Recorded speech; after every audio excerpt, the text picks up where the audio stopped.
Hello, everyone, and thank you so much for joining us for the 24th SF Indie Fest. We're joined today by filmmakers who have their wonderful short films featured before some of our features, which will be playing both virtually and live at the Roxy Theater.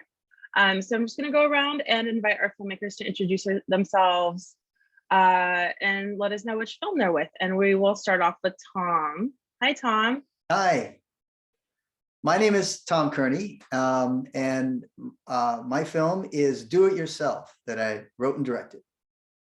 Thank you so much. And then Nikhil, hello. Hello, I'm Nikhil. I directed a film called Aquarium. Wonderful, thank you so much. Hi, Ryan. Hello, I'm Ryan Gerberding, and I wrote and directed The Trade. And hello, Asali. Hi, I'm Asali Eccles, and I I made the short documentary Lion on the Mat. And we're joined by Matthew and Coup. Hello. Hello. Hi. Hello. Go ahead, Aku. Hello. My name is Aku, and I play the father in the film. And my name, Wonderful. and I don't know. My name is Matthew Ryuta, and I am the writer and the director of A Cross. Gosh. You directed a Coup and a Cross. Well, thank you all so much for joining us as we go into a third year of the strange world in which we live. It is still such a pleasure to find ways to tell stories and share them and bring them to our lovely audiences. So I was just gonna go back around, and if we could talk a little bit kind of about the genesis of your films. Obviously our audience has already had the pleasure of watching them. So just kind of how did you find your story and what inspired you to make it? And we'll just start back up from the top with Tom and talk a little bit about Do It Yourself. Yeah, whenever you do comedy and a subject matter like healthcare, it's always tricky. But I thought that after spending time in Europe and Canada and seeing their healthcare system, I couldn't help but come back to America and laugh a little bit about our healthcare and the state of it. There is a very funny way of looking at it, which we're in charge of our own healthcare, which is really where it should be anyway. But that was really the catalyst of it. We have a group of friends that we've been working together for 25, 30 years. It goes all the way back to when we were kids with camcorders making stuff. And we put together this piece that I thought was really not going to evolve into what it actually became. But it's a labor of love, and it's been a lot of fun to make. Wonderful, thank you so much. And Nikhil, how about you? Can you speak to your process for Aquarium? Sure. This is like I started off in making animated films. So the way I start is kind of the same way, where I just storyboard everything. The idea itself was pretty simple. I don't even know where it comes from. It's just kind of like an instant thing where the whole idea comes together as a whole, and then I kind of just draw out every frame, and it goes from there. And I think there's like a lot of ideas that are story ideas that could happen, and then I just have to pick the one that's the most feasible with our like lowest our low budget. So I think Aquarium kind of fit that. And then let's see, and then it was just like a fun little horror movie that we made with some friends. So that's kind of how it came together. Awesome, thank you so much. How about you, Ryan? Do you want to speak to The Trade? Sure. So The Trade, I've always kind of just been fascinated by the genre of the Western. I had like a big Western phase as a kid where I wanted to like wear cowboy boots and stuff. I don't know why, but I think I must have seen some John Wayne movie and then obsessed over it. But as I've gotten older, I've realized it's kind of outdated, and so this was my kind of attempt to update it for the modern age, put it in more of a modern lens. And so I just kind of sat down and took the very basic idea of a bounty hunter chasing this woman who murdered her husband, and then I just kind of it just kind of spilled out, and I, you know, obviously made some edits after that, but that is where it started. Thank you so much. And Asali, do you want to speak to your the genesis of Lion on the Mat? Sure. So yeah, this film actually just started because I met Mai at a party. Mai is the main subject, and we became friends. And I wasn't planning to make a film about her. That's sort of an odd ask from a new friend. But as we started to get to know each other, we became running buddies. She was trying to build up her cardio, and I just could not get. Every time we ran, she'd tell me more stories about her life, and I was just like, wow, she has such an interesting perspective. And I couldn't stop thinking about how it just was such a powerful story. So I finally asked her, and she was like, oh, that's cool. I've never seen how a film gets made. Let's do it. And I was like, okay, I guess we're making this movie now. So yeah, with documentaries, they're just happening in real time. And I sort of I dropped another project I was doing because it was just happening and it needed to be made right then. So Thank you so much. And Matthew, perhaps you can talk about the genesis of how Across came to be, and a Coup, after that, you could maybe speak to the way you came onto the project and how you approached your role. Yeah, so Across is a proof of concept of a feature film that I've written, and that film deals with a father's loss of his son, and deals with also the father's loss of a son who's jumped off of a bridge, and he has incredible fear of crossing bridges at the same time, and the whole bridge fascination comes from driving over from Oakland to San Francisco to San Francisco to Oakland, and it's a beast in itself. And I've driven that, I don't know how many thousands, 10,000 times, who knows, but at different times of the night. And you know, I just started to think about, you know, what if someone had a fear? How could that be? And also reconciliation, or letting go of a person who's committed suicide, you know, and how that must be for a parent who hasn't been able to drive across or go to the place where their child has ended their life. Thank you. Oh, yes. And so for me, I got on the project. It's, you know, Matthew knows this. It's one of my favorite projects I've ever worked on because of how it came about. I actually auditioned for this project in, I want to say, around 2014. And then didn't hear anything. And then almost, I don't know how many years later, 2018, 19, I get a phone call, voicemail. I've moved from the Bay. I live in LA now. And it's Matthew on the voicemail saying that I was referred to him by a mutual friend to audition for this project. And so when he spoke with me on the phone and told me about the project, I was like, wait a minute, did you audition for this like in 2014? He was like, yes. I was like, in Oakland? Yes. I was like, I was the first guy to come in the room. So, you know, so we formed a brotherhood. And the film within itself, I've always had this recurring dream since a child of falling off the Bay Bridge or whatever. I always had these fears with bridges. And so to have this movie, you know, this project that I worked on, and I told Matthew while we were shooting, I'm like, this isn't acting. I'm really having a moment driving back and forth across this bridge. And so it's like serendipity how it all came about. And, you know, playing the father of a son who committed suicide and having to deal with that aspect of it all. It was you know how actors like to sound too deep, but no, it really is one of my favorite projects, and it speaks volumes for me. It's lovely, and there's a lot of difficult subject matter, but there must have been a sense of catharsis to take that journey together and face your fears. Thank you all so much for sharing.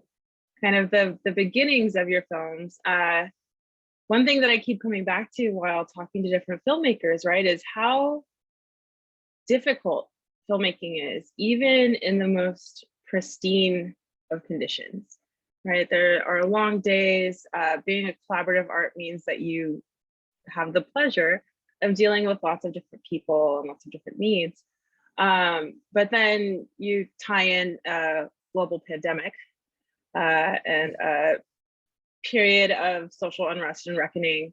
And it makes things different when you think about the way that you are creating your art and the way that you are sharing your art. And I was hoping that maybe you could speak to how the past couple of years have shaped your process as filmmakers and left their imprint on the films that you are sharing with us today. And we'll just start back up from the top with Tom. I want to talk about. Yeah, I think that these last few years have been incredibly challenging.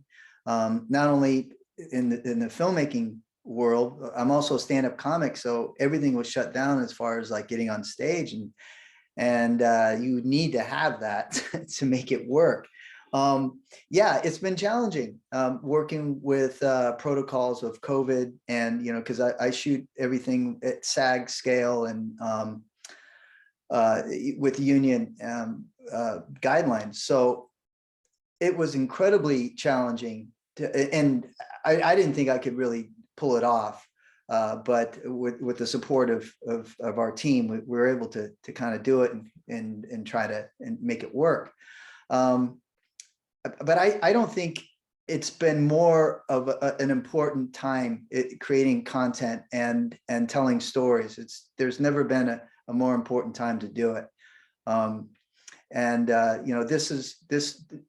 was very fortunate to really be on a roll during this time, these last couple of years. This was my first film, and I made 2 more after that that are getting really good attention, and I'm really excited about all these projects. But there's been a renaissance that has happened. Now, I'm not sure how to explain it, but it's like there's been a fire lit, and the writing has just been pouring out of me, and I think it's because of this time to reflect and to take in account of what really matters. And I think a lot of people are taking stock in that. People are quitting their jobs at a record number, and they're realizing what matters to them. And chasing what matters to you is all that matters. And so I think in my journey that has been, I've always known that, but it's just really solidified it for me, and in concrete terms that I never expected.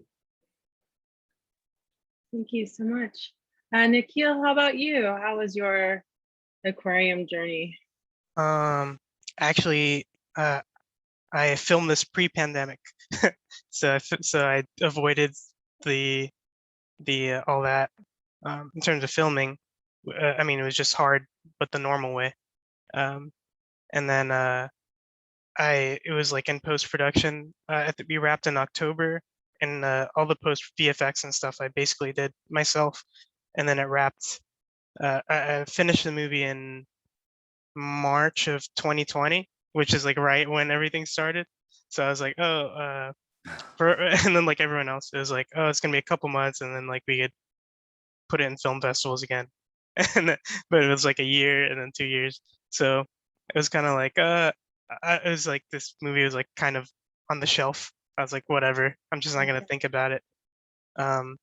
So I mean that was kind of hard because it's like disheartening because you do all this work, and at the end of it, it's like, what do I do with this movie? Like no one will ever see it.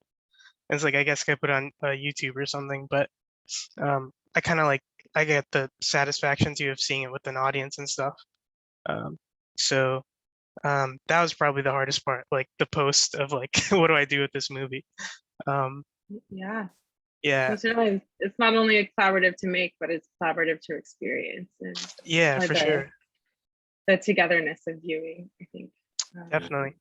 Yeah, especially like a genre piece, right? Like, yeah, you want to see the jumps and the anticipation. Yeah, exactly. And it's like, and the like laughs, and it's like, do people find this funny? Like, I don't know. So that was hard. And then but then over the next like couple years, I guess like going forward, it was just like I didn't really want to deal with, especially like I just work with like tiny crews and stuff, so I didn't want to deal with um like filming something new. So I've just really been focusing on just writing and stuff I could do alone. So just writing and like reading whatever I can, and yeah, when it becomes like more comfortable to film, um, I think I could just take that and then take whatever I've written and then film again. But yeah, Awesome. Thank you so much. And here's hoping for a time where it feels a little more safe to get out there and be together. Ryan, your film, I'm not sure if it was shot before COVID or not, but is very exterior. So might have, I don't know if that was inspired by the times and also helps because of the genre in which you are creating. But if you could speak a little bit about that with the trade. Yeah, so I actually just started directing in 2020. So I've never directed anything outside the pandemic, so I can't speak to the difference there. But I do think this situation that we're in has kind of created almost like a crucible where once we're out of it, I'll feel so much more free because with all these limitations, well, in some ways the limitations are limitations and they're bad, but in another way they force more creativity. So I was limited to, okay, I'm only going to use very limited characters. It's only going to be outside. I'm going to need to have a small crew. It's going to need to, be a quick shoot and all that. So I think it's forced it's squeezed the creativity out of me in a way that I appreciate. Wonderful. Thank you so much. It's like, I don't know if you guys are familiar with like Dogma 95 movement that was in Europe. But right, like in the 90s, like all these filmmakers are like, let's give us very specific rules and create within those structures. And like, surprise, it's like we have this like whole experimental art film scene that's just like arisen because of a global pandemic. So thanks. Asali, how about you? I mean, obviously documentary filmmaking is different. You are contending with existing within the real world and capturing. However, there are still limitations because of health concerns and also being able to share and be able to collaborate in general. So can you speak about your process? Yeah, so I got sort of lucky. The last like main shoot for this film was in March of 2020. It was literally like 2 days before the world shut down. So that was good. I did have to do some pickup stuff afterwards, but mostly in a way, the pandemic was a blessing for me at the beginning because everything in my life stopped and I actually had the time to edit, which usually I'm running around doing a lot of things. So it was kind of good to just be forced to sit with this material because a lot of documentary filmmaking, the story comes out in the edit. Like I just had hours and hours of footage. I had no idea what the story was or whether there even was a compelling story. So that was good.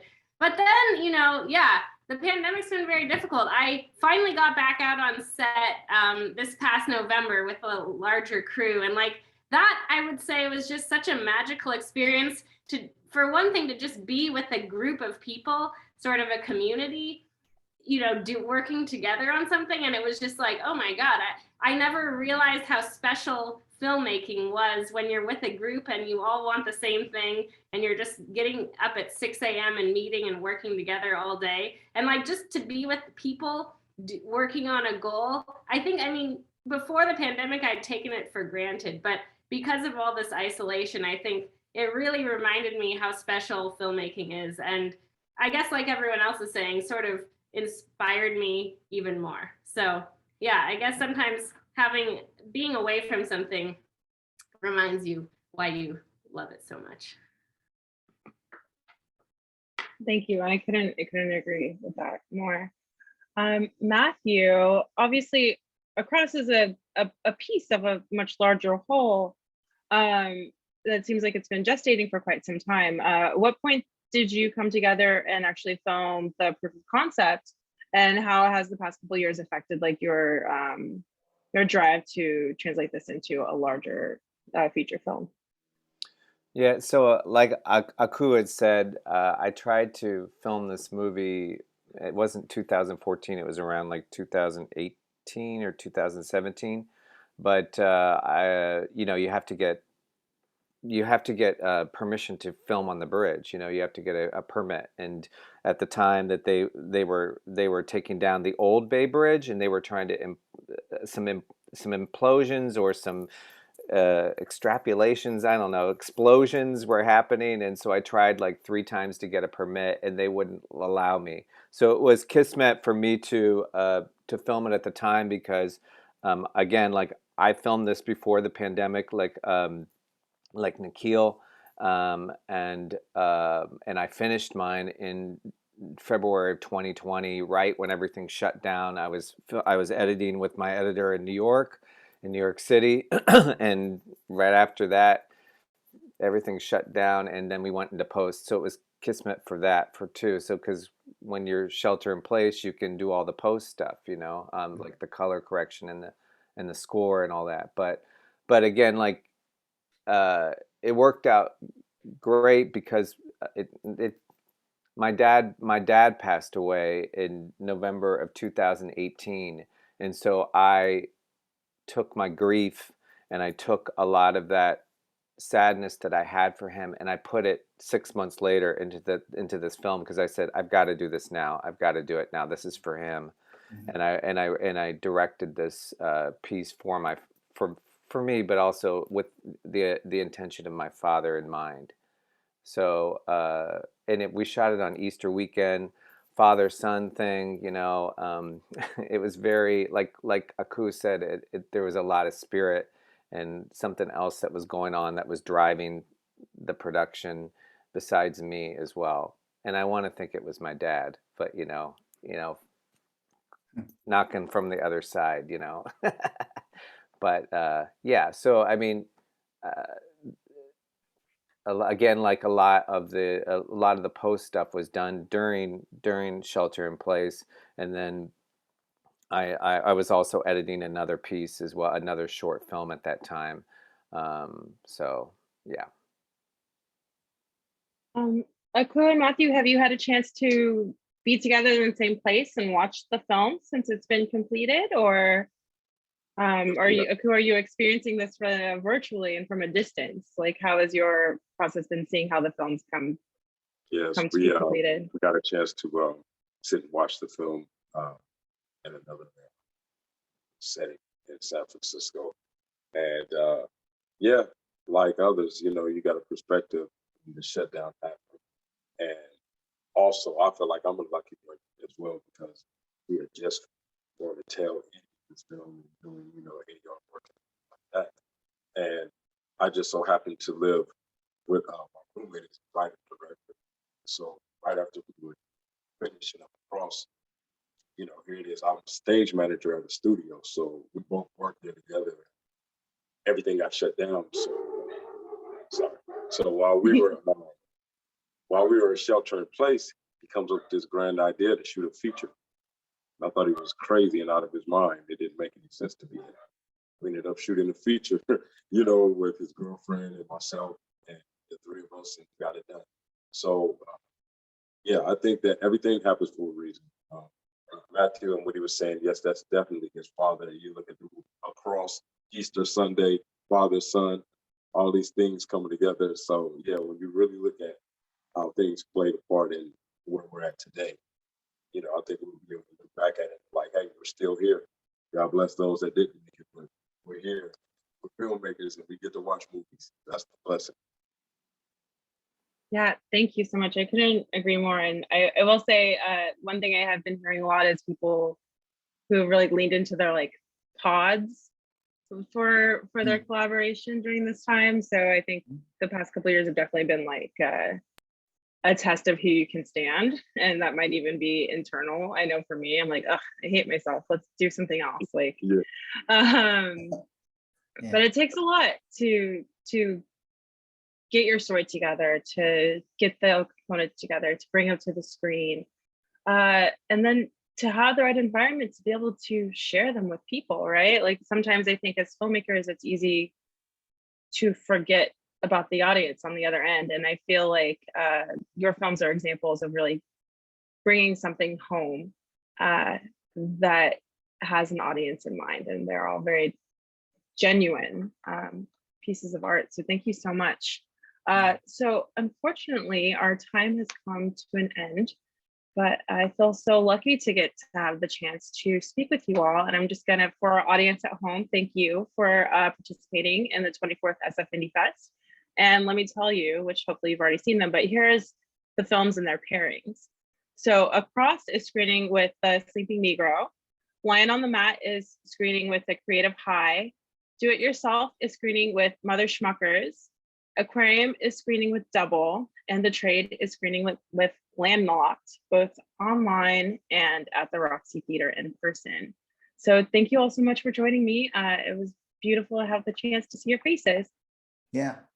Thank Yeah. you. See you next month. Yeah, Thank nice